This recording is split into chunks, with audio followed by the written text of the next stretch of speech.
Welcome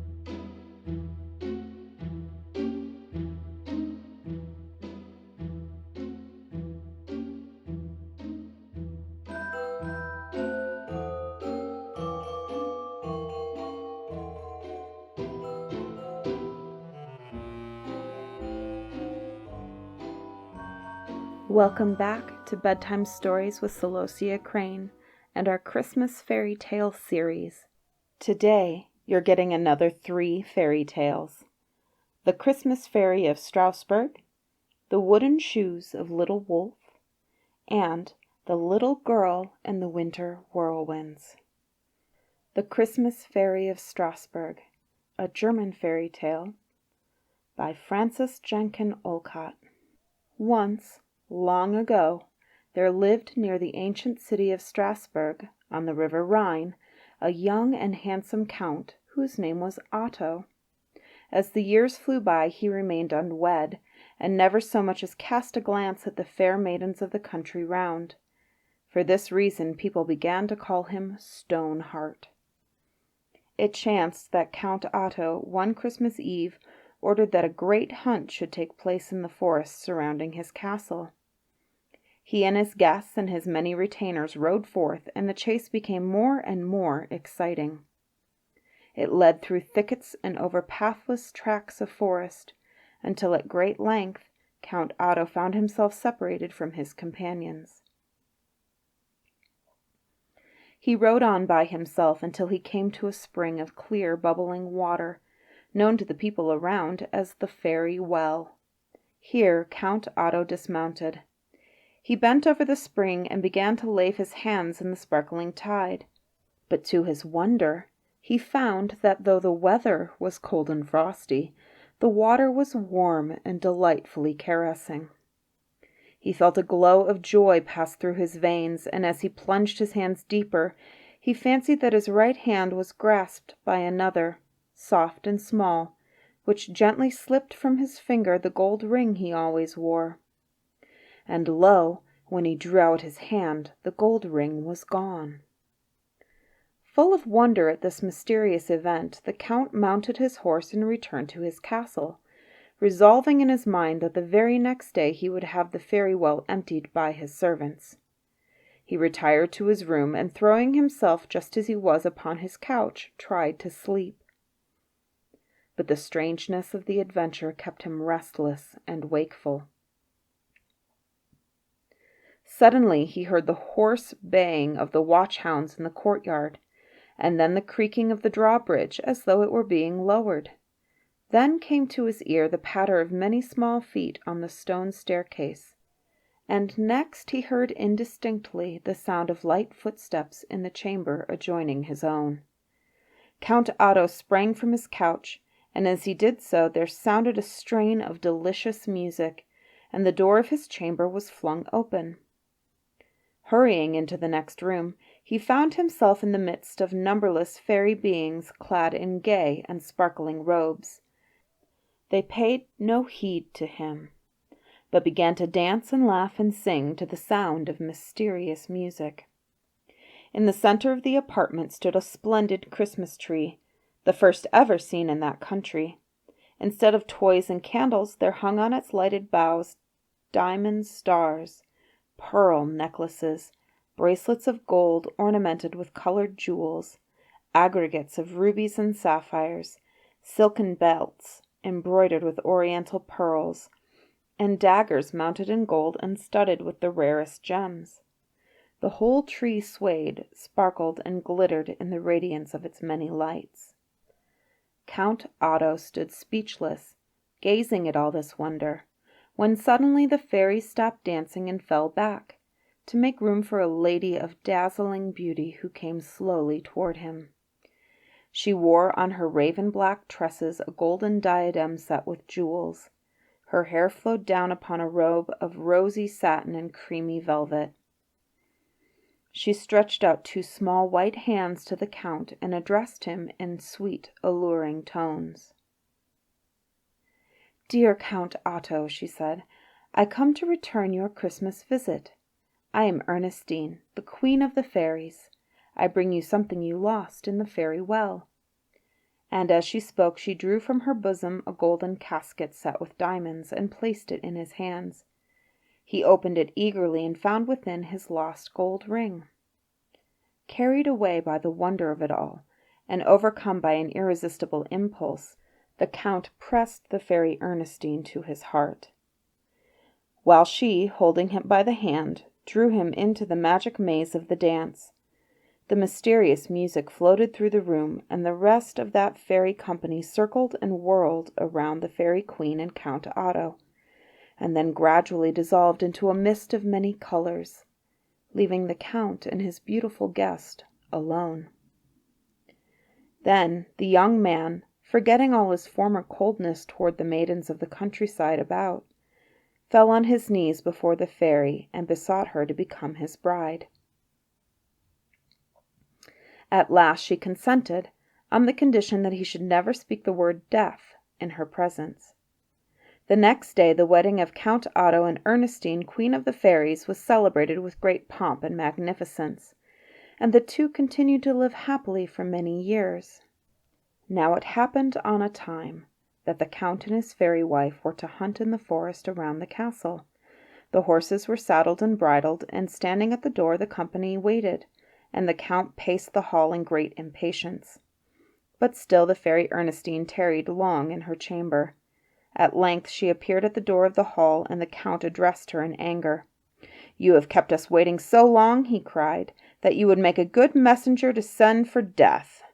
Scarcely had he spoken the forbidden and fatal word, when the fairy, uttering a wild cry, vanished from his sight.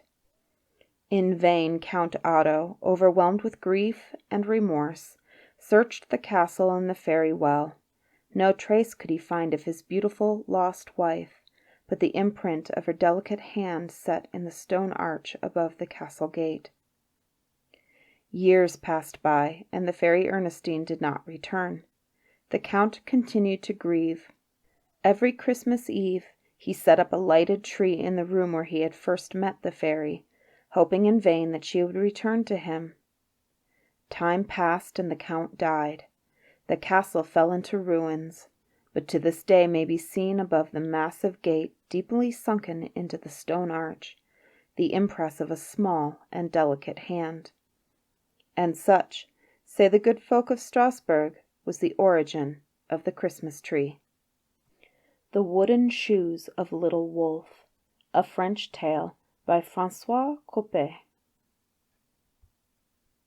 Once upon a time, so long ago that the world has forgotten the date, in a city of the north of Europe, the name of which is so hard to pronounce that no one remembers it, there was a little boy just 7 years old, whose name was Wolff. He was an orphan and lived with his aunt, a hard-hearted, avaricious old woman, who never kissed him but once a year, on New Year's Day, and who sighed with regret every time she gave him a bowl full of soup. The poor little boy was so sweet-tempered that he loved the old woman in spite of her bad treatment, but he could not look without trembling at the wart, decorated with 4 gray hairs, which grew on the end of her nose. As Wolff's aunt was known to have a house of her own and a wooden stocking full of gold, she did not dare to send her nephew to the school for the poor, but she wrangled so that the schoolmaster of the rich boys' school was forced to lower his price and admit little Wolff among his pupils. The bad schoolmaster was vexed to have a boy so meanly clad and who paid so little, and he punished little Wolff severely without cause, ridiculed him, and even incited against him his comrades, who were the sons of rich citizens. They made the orphan their drudge and mocked at him so much that the little boy was as miserable as the stones in the street, and hid himself away in corners to cry when the Christmas season came. On the eve of the great day, the schoolmaster was to take all his pupils to the midnight mass, and then to conduct them home again to their parents' houses. Now, as the winter was very severe, and a quantity of snow had fallen within the past few days, the boys came to the place of meeting warmly wrapped up, with fur-lined caps drawn down over their ears, padded jackets, gloves, and knitted mittens, and good strong shoes with thick soles. only little Wolff presented himself shivering in his thin everyday clothes, and wearing on his feet socks and wooden shoes. His naughty comrades tried to annoy him in every possible way, but the poor orphan was so busy warming his hands by blowing on them, and was suffering so much from chilblains, that he paid no heed to the taunts of the others. Then the band of boys, marching 2 by 2, started for the parish church. It was comfortable inside the church, which was brilliant with lighted tapers, and the pupils, made lively by the gentle warmth, the sound of the organ, and the singing of the choir, began to chatter in low tones. They boasted of the midnight treats awaiting them at home. The son of the mayor had seen, before leaving the house, a monstrous goose larded with truffles so that it looked like a black spotted leopard. Another boy told of the fir tree waiting for him, on the branches of which hung oranges, sugar plums, and punchinellos.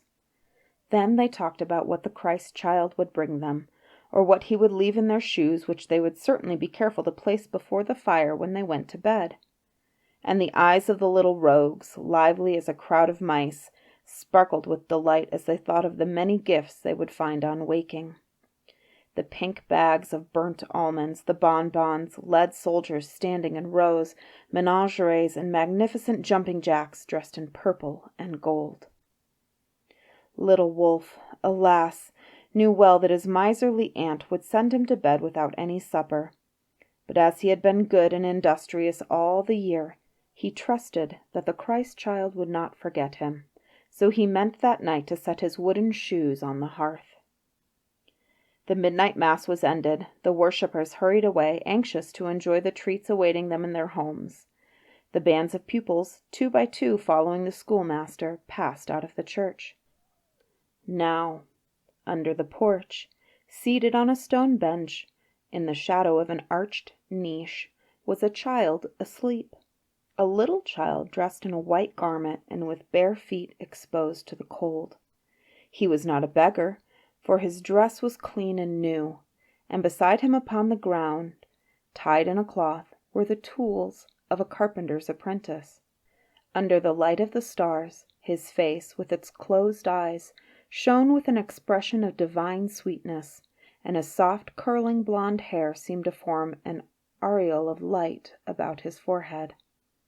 But his tender feet, blue with the cold on this cruel night of December, were pitiful to see. The pupils, so warmly clad and shod, passed with indifference before the unknown child. Some, the sons of the greatest men in the city, cast looks of scorn on the barefooted one. But little Wolff, coming last out of the church, stopped, deeply moved before the beautiful sleeping child. "Alas," said the orphan to himself, "how dreadful! This poor little one goes without stockings in weather so cold, and what is worse, he has no shoe to leave beside him while he sleeps, so that the Christ child may place something in it to comfort him in all his misery." And carried away by his tender heart, little Wolff drew off the wooden shoe from his right foot and placed it before the sleeping child.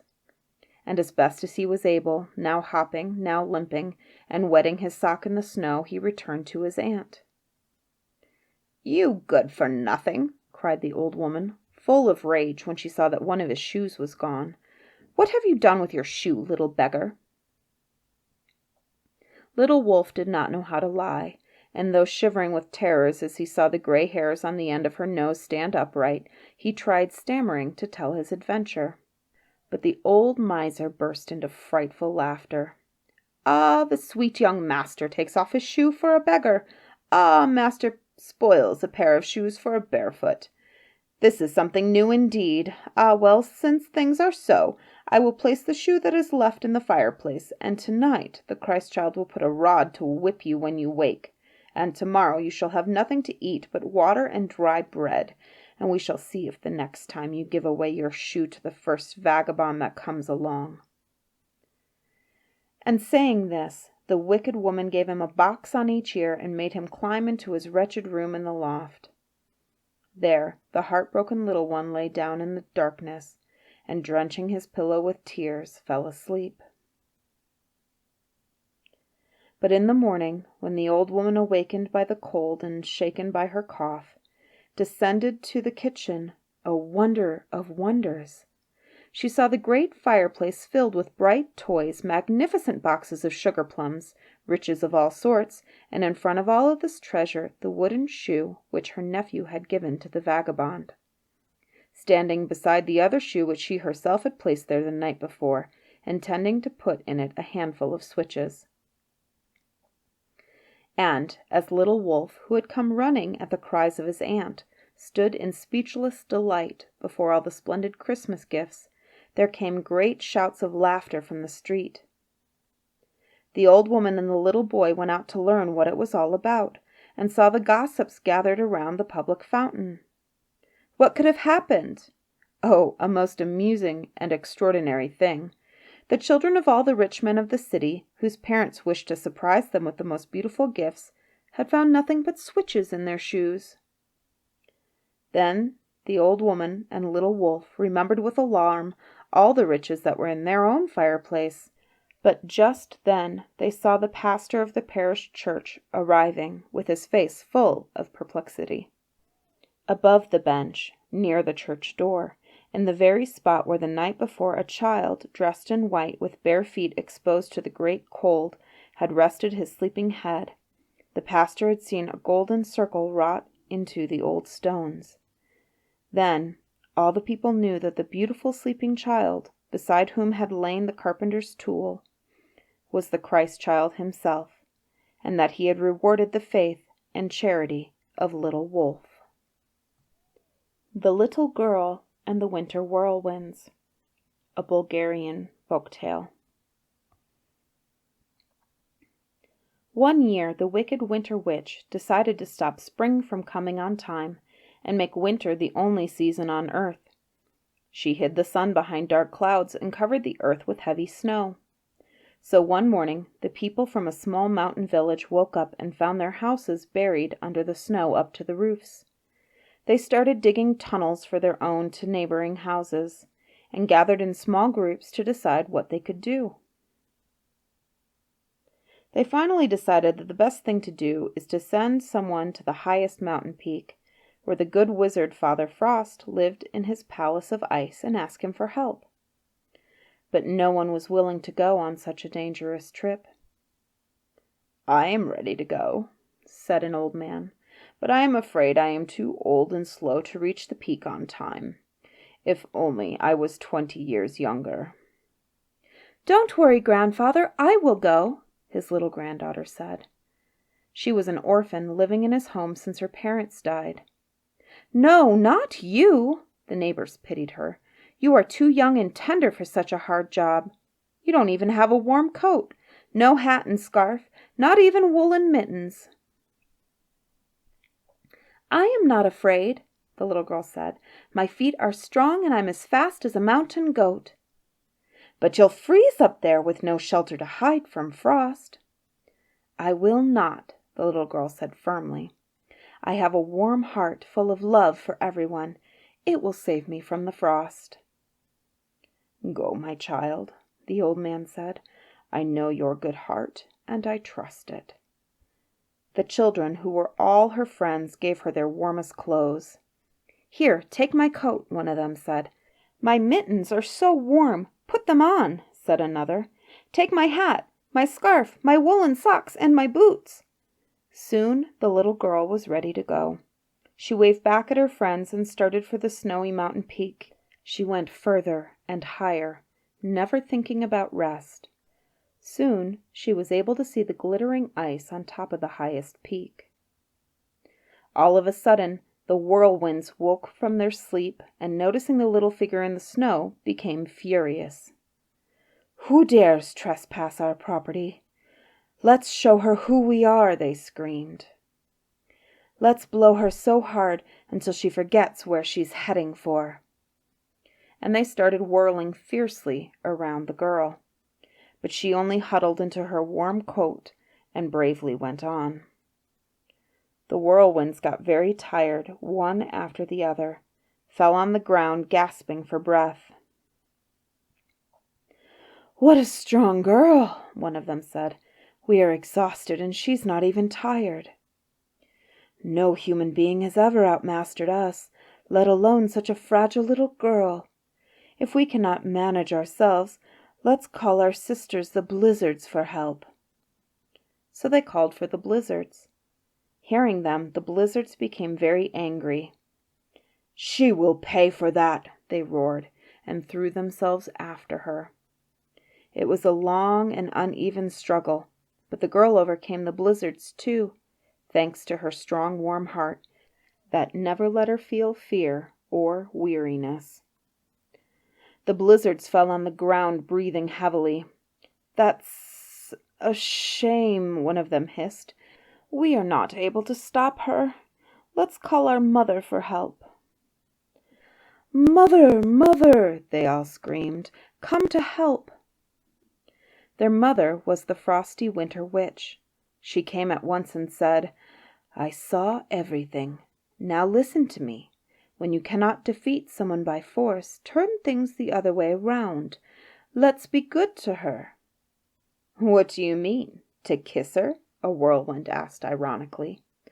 "Nothing of the sort," the frosty winter said. "Let's just try to be polite and kind so she will never suspect us of any evil thoughts." So the winds stopped and the blizzards went away. The frosty winter witch appeared before the little girl like a beautiful young woman in a sparkling white gown, with long white hair and a crown of icy diamonds.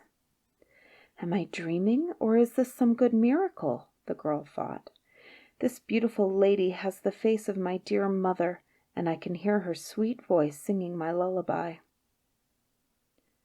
Oh, how I want to hear some more. I will sit here for a while," she said to herself. "I'm so near to the palace, no more than an hour walking left. I'll be on time." The little girl sat down and closed her eyes.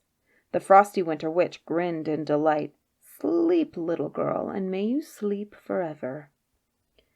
Then she left the sleeping girl on the snowy hill and flew away to tell her children how she managed to deceive the girl. The little girl was sleeping, smiling happily, but the color of her face was changing as time passed.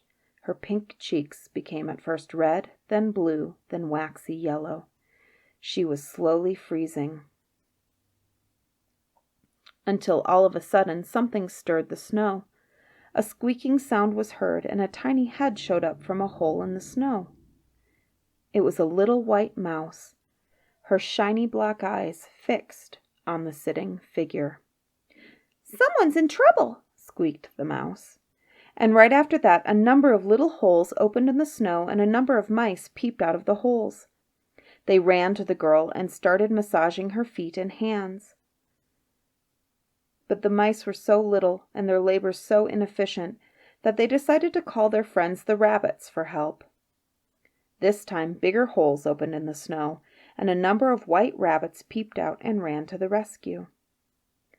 From the snow-covered pine trees a number of squirrels jumped down, and soon the girl was covered with white and brown fur all over. The little animals warmed her up with their own furry bodies. They were extremely happy to see her cheeks become pink again. Soon the girl opened her eyes.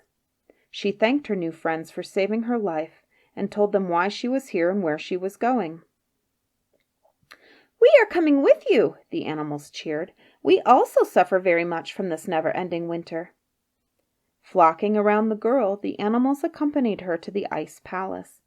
There they all knocked at the gate, but no one answered. What might have happened to Father Frost? The animals wondered.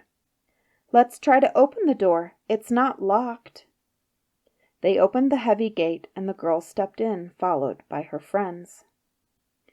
A glittering icy corridor led them to a big crystal hall, and there, on a gorgeous throne of carved ice, Father Christmas was fast asleep, sitting on his icy throne, dressed in silver-embroidered clothes.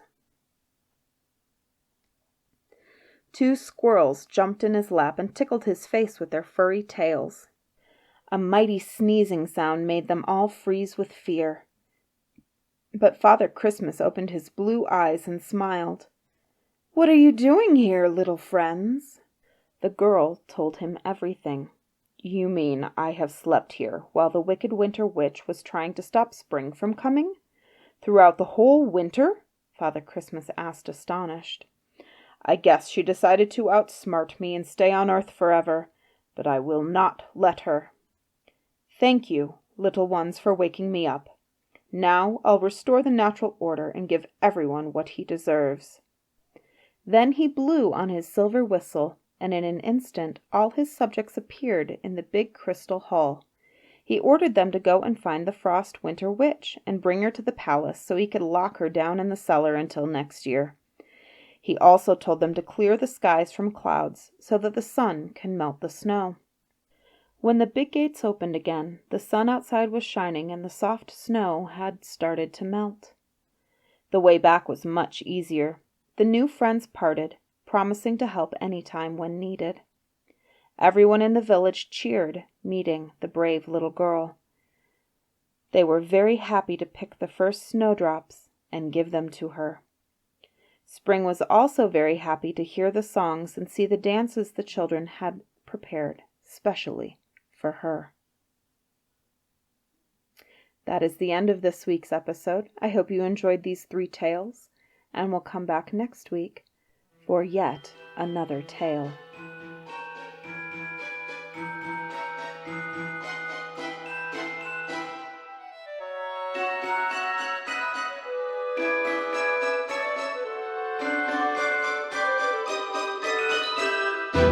Bedtime Stories with Celosia Crane is produced solely through the support of my patrons on Patreon.